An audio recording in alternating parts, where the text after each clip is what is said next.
गुलकारी के मैदान में इज्जत, शोहरत और दौलत कमाने के बाद शोबिस की दुनिया की चकाचौंध छोड़कर तबलीगी हो जाने वाले जुनैद जमशेद की जिंदगी तजादात से इबारत थी और वो उम्र भर ये फैसला न कर पाए कि वो एक दीनदार बनना चाहते हैं या कि दुनियादार। जुनैद जमशेद 7 दिसंबर सन 2016 के रोज सुबह खैबर पख्तूनख्वा के इलाके हवेलियां के करीब PIA का एक मुसाफिर तैयारा गिरने के नतीजे में अपनी तीसरी बीवी समेत जहाने फानी को रुखसत हो गए थे। नर्म आवाज और मुलायम लहजे वाले जुनैद जमशेद की तमाम जिंदगी एक पड़ाव से दूसरे पड़ाव की जानिब सफर से इबारत रही। जुनैद की जिंदगी का इख्तिताम एक दुनियादार मॉडर्न मजहबी शख्सियत के तौर पर हुआ जो मौलाना तारिक जमील के पैरोकार थे और तबलीगी जमात से वाबस्ता थे। जुनैद जमशेद खुद बताते हैं कि मैं फाइटर पायलट बनना चाहता था, नहीं बन सका। डॉक्टर बनना चाहता था, नहीं बन सका।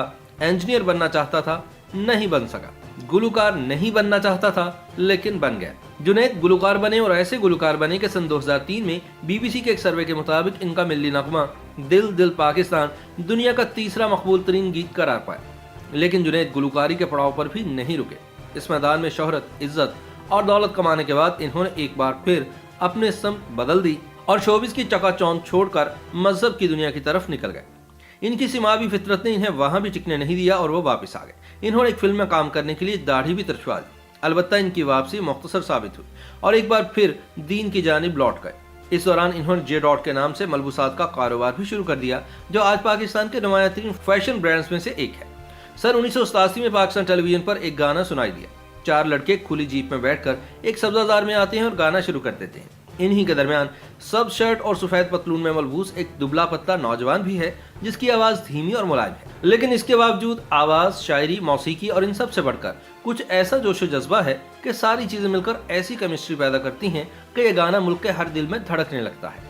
आज दिल दिल पाकिस्तान को मुल्क का दूसरा कौमी तराना समझा जाता है। इसकी मकबूलियत का मुंह बोलता सबूत ये है कि बॉलीवुड ने दिल दिल हिंदुस्तान के रूप में मक्खी पर मक्खी मारने में ज्यादा देर नहीं लगाई। जुनैद जमशेद गुलकारी की तरफ मंसूबाबंदी से नहीं आए थे। उन्होंने एक इंटरव्यू में बताया कि उन्होंने गुलकारी अपने भाई हुमायूं की वजह से शुरू की। जुनैद जमशेद के बकौल मैं गिटार बजाता था, वो गाना गाता था। जब वो नहीं होता था तो मैं उसके गानों की रिकॉर्डिंग मुसलसल सुना करता था और साथ साथ गाता भी रहता था। इसी तरह मैं भी गाने लगा, हालांकि उसकी आवाज मुझसे कहीं अच्छी है। उसी जमाने में इसी इत्तफाकिया गुलकार पर मौसीकार रोहेल हयात की नजर पड़ गई, जिन्होंने जुनैद को अपने साथ गाने की दावत दी। बकौल इनके मुझे शुरू में ही बेहद तख्लीकी गिरोह मिल गया जिसमें सलमान अहमद, रोहेल हयात, शहजाद, नुसरत हुसैन और रिजवानुल हक शामिल थे। मैं इन सबको अपना गुरु मानता हूँ। इस गिरोह की सोहबत में जुनैद जमशेद की वो तरबियत हुई जिसने नामवर मौसीकार सोहेल राना को ये कहने पर मजबूर कर दिया कि मैंने अपने प्रोफेशनल जिंदगी में तुम जैसा फिनोमिना नहीं देखा। इन नौजवानों के कायम करदा म्यूजिक बैंड को बड़ी आसानी से पाकिस्तान का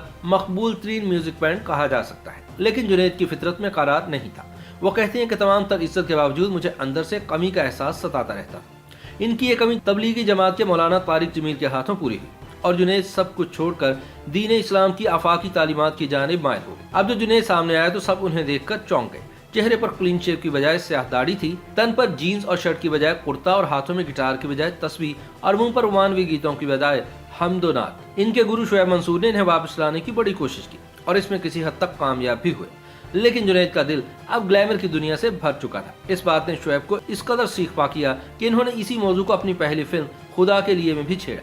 जुनैद की तमाम तवज्जो तबलीग की तरफ मबजूल हो चुकी थी। वो तकरीबन कुल वक्ती मुबल्लिग बन गए और आम दुनिया के अलावा टेलीविजन प्रोग्राम्स में भी दीन की दावत देने लगे। लेकिन चूंकि इनकी बुनियादी दीनी तरबियत नहीं थी, इसलिए बाज़ इनसे गलती भी हो जाती थी। सन 2014 में हालात इस नहज पर पहुंचे कि एक प्रोग्राम में वाज करते हुए इन्होंने कुछ ऐसे गुस्ताखाना कलमात अदा कर दिए कि इनके खिलाफ तौहीन मजहब का मुकदमा दर्ज कर दिया गया।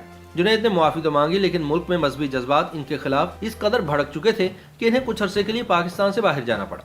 जब जुनैद वापस आए तब भी लोगों का गुस्सा ठंडा नहीं हुआ था।